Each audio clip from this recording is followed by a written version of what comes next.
Hej, përshëndetje të gjithëve, përshëndetje, unë jam Adisa nga Adisa's Kitchen. Sot do ju sjell një pjatë me spinaq, jo vetëm të shijshme, por edhe shumë të shëndetshme, të cilën ju këshilloj ta përgatisni për vete, por edhe për fëmijët e vegjël, sepse fëmijët duhet mësohen me ato çfarë ham ne që të vegjël. Si fillim, para se të fillojmë nga puna, si gjithmonë, nuk do harroj t'ju kujtoj, nëse jeni të rinj në kanalin tim, mos harroni të bëni subscribe dhe të shtypni butonin e zilës, kështu njoftoheni sa herë postoj një recetë të re. Në fillim fare, spinaqin thjesht do e grim, por përsëri do e lëm në copsa të mëdha dhe do i japim një val, kjo për të hiqur aftësinë që ka spinaqi dhe për ta bërë më të shijshëm në gjellë. Kam vendosur një tenxhere me ujë të vluar dhe do e lëm këtu në vlim për rreth 5 minuta. E kemi kulluar spinaqin nga uji i tepërt, po e vendosim në një pjatë dhe tani do vazhdojmë me përgatitjen e gjellës. Në një tenxhere do të shtojmë pak vaj ulliri. Do të shtojmë një qep të madhe të thatë. Do të shtojmë gjithashtu 2 qep të njoma. Do të shtojmë pak piper të zi. Shtojmë gjithashtu një lugë të vogël me krip. Vazhdojmë të kuqim për rreth 5 minuta me shumë kujdes që mos na digjen qepët, sa qepa do na zbutet disi. Ndërkohë do të shtojmë edhe rreth 500 gram mish, 300 gram mish të grirë dhe do vazhdojmë të kaurdisim derisa mishi ndryshon ngjyrë. Tani mishin e kemi gati dhe do vazhdojmë me pjesën tjetër.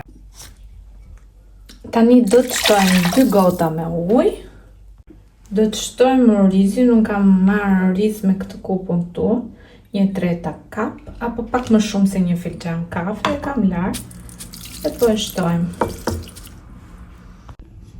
Kam shtuar edhe 2 kupa me gelatin, kjo gelatina që unë kam përgatitur, nëse nuk e keni nuk ka problem, thjesht gjysëm gote me ujë, por gjithsesi nëse ju duhet receta e keni në kanal të postuar.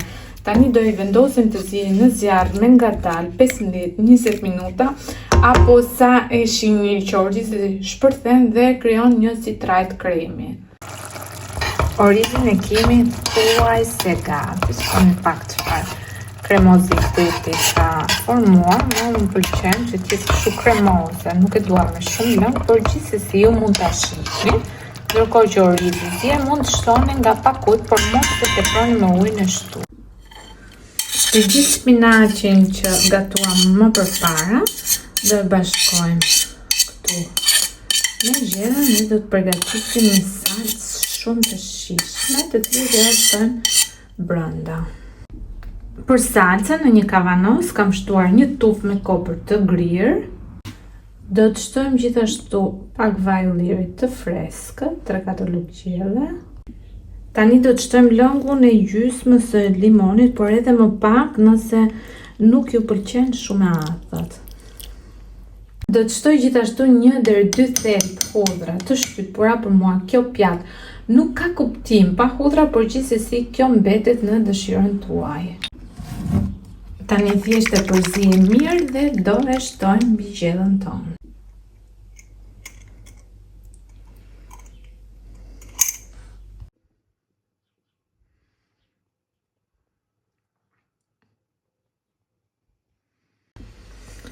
E përzim dhe thjesht do e shërbejmë, tani e kemi gati, por nëse shihni se e ka të nevojshme edhe një val të lehtë, mund t'i jepni edhe një val të lehtë. Tani na mbetet vetëm ta shërbejmë dhe ju lutem më thoni që nuk jam e vetmja që vdes për gjellët me spinaq, sidomos këto gjellët kështu kremoze, me pak oriz, me erza që janë tamam pranveror. Imagjinoni të mësoni fëmijët tuaj të hanë këto lloj gatimesh. Komplet e shëndetshme dhe komplet e shijshme.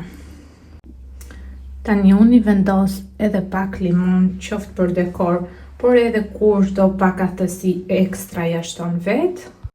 Dhe në fund fare pak djath të thërmuar dele ose dhia, po nëse nuk e doni të thërmuar për të shoqëruar pjatën thjesht mbi to.